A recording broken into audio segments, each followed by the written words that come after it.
तो हुआ ये है कि अमेरिका ने अचानक खाने पीने की चीजों पर लगने वाले सैकड़ों टैक्स हटा दिए हैं एकदम से।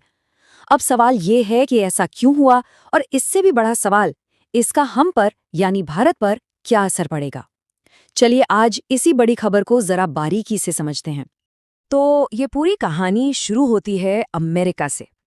वहां हो क्या रहा था कि आम लोगों की जेब पर महंगाई का बोझ बस बढ़ता ही जा रहा था। खासकर जब वो सुपरमार्केट जाते थे ना, तो बिल देखकर होश उड़ जाते थे। आप अंदाजा लगाइए, सिर्फ स्टेक्स जैसी एक चीज के दाम 17% तक बढ़ गए, 17%। और ये तो बस एक छोटा सा उदाहरण है। इससे पता चलता है कि वहां रोज की जिंदगी चलाना कितना मुश्किल हो रहा था, आम परिवारों पर कितना प्रेशर था। और देखिए, बात सिर्फ स्टेक्स की नहीं थी। लिस्ट देखिए जरा। ग्राउंड बीफ के दाम 13% ऊपर, केले 7%, मतलब लगभग हर खाने पीने की चीज के दाम आसमान छू रहे थे। कुल मिलाकर देखें तो फूड इन्फ्लेशन यानी खाने पीने की महंगाई 3% के भी पार चली गई थी। और ये अमरीकी इकोनॉमी के लिए एक बहुत बड़ी खतरे की घंटी थी। तो सवाल यही उठता है कि भाई आखिर ये कीमतें इतनी तेजी से बढ़ क्यों रही थी? इसके पीछे वजह क्या थी? क्या सरकार की कोई खास पॉलिसी थी जो आग में घी का काम कर रही थी?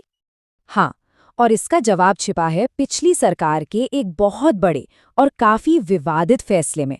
हम बात कर रहे हैं उन टैरिफ्स की जो बाहर से आने वाले सामान पर लगाए गए थे। अच्छा, उस वक्त तर्क क्या दिया गया था? यही कि देखिए, दूसरे देश हमारे सामान पर टैक्स लगाते हैं तो हम भी उनके सामान पर लगाएंगे। ये तो बराबरी की बात हुई। मकसद ये बताया गया था कि इससे ट्रेड में एक बैलेंस आएगा। तो सवाल उठता है कि ये टैरिफ होता क्या है? देखिए, बहुत सीधी सी बात है। ये एक तरह का इंपोर्ट टैक्स है। मतलब जब किसी दूसरे देश से कोई सामान अमेरिका में आता है तो सरकार उस पर एक टैक्स लगा देती है, और नतीजा, वो सामान देश के अंदर और महंगा हो जाता है। सिंपल। लेकिन अब कहानी में एक जबरदस्त ट्विस्ट आया है। क्यों? क्योंकि एक तरफ महंगाई आसमान छू रही थी और दूसरी तरफ सरकार पर पॉलिटिकल प्रेशर भी बहुत था। और हुआ ये है कि मौजूदा सरकार ने इन टैरिफ्स को वापस लेने का यानी रोल बैक करने का ऐलान कर दिया है। और उनका सीधा निशाना कहाँ है?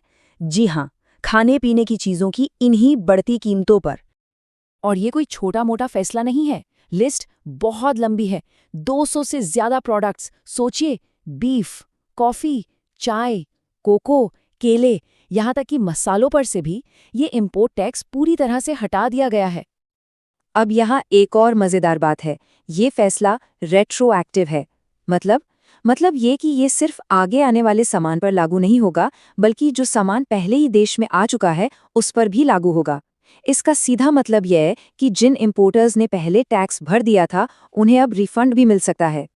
पर ये सब हुआ कैसे? ये फैसला लिया गया एक एग्जीक्यूटिव ऑर्डर के जरिए, यानी सरकार ने कांग्रेस से पूछे बिना ही ये कर दिया। और बस इसी वजह से अब ये पूरा मामला कोर्ट में है, जहां इस बात पर बहस चल रही है कि क्या ये कानूनी तौर पर सही है भी या नहीं। ठीक है, तो ये तो हो गई अमेरिका की पूरी कहानी। लेकिन अब आते हैं सबसे जरूरी सवाल पर। इस पूरे फेरबदल का हम पर यानी भारत पर क्या असर होने वाला है? आइए अब इसे समझते हैं। तो देखिए, अगर सीधे सीधे बात करें तो भारत पर इसका डायरेक्ट असर बहुत ज़्यादा नहीं पड़ने वाला। वजह साफ है, जिन चीज़ों से टैक्स हटा है जैसे बीफ या केले, भारत वैसे भी अमेरिका को ये चीज़ें ज़्यादा नहीं बेचता। लेकिन कहानी यहाँ ख़त्म नहीं होती। यहाँ एक छिपा हुआ मौका है। अब भारत अपने मजबूत सेक्टर्स जैसे कि टेक्सटाइल, फार्मा, आईटी सर्विसेज, इनके लिए अमेरिका से बेहतर ट्रेड डील पर बात कर सकता है। एक नया दरवाज़ा खुल गया है। तो मुद्दे की बात क्या है? भारत की असली ताकत इन चीजों में नहीं, बल्कि टेक्सटाइल्स, फार्मा और आईटी सर्विसेज के एक्सपोर्ट में है। हाँ, ये हो सकता है कि हमारे मसालों के एक्सपोर्ट को थोड़ा सा फायदा हो जाए, पर जो असली खेल है वो अब बड़ी ट्रेड नेगोशिएशंस की टेबल पर खिला जाएगा। तो अब आगे क्या? इस एक फैसले ने आने वाले वक्त के लिए कई नए सवाल और कई नई संभावनाएं दोनों ही खड़ी कर दी हैं। अगर इस पूरी कहानी को एक नज़र में देखें तो सबसे पहले ट्रंप के कार्यकाल में टैरिफ लगाए गए। फिर चुनावों के बाद महंगाई एक बड़ा पॉलिटिकल मुद्दा बन गई। इसके बाद हाल ही में सरकार ने 200 से ज्यादा खाने की चीज़ों पर से टैरिफ हटाने का ये बड़ा ऐलान किया। अभी की बात करें तो इस फैसले पर कानूनी दांवपेच चल रहे हैं और भविष्य में भारत जैसे देशों के साथ नई ट्रेड डील्स की उम्मीदें काफी बढ़ गई हैं। लेकिन इन सब के बीच एक सबसे बड़ा सवाल अभी भी हवा में है। क्या सिर्फ ये टैक्स हटाने से सुपरमार्केट में सामान सच में सस्ता हो जाएगा? क्या आम आदमी को इससे कोई राहत मिलेगी?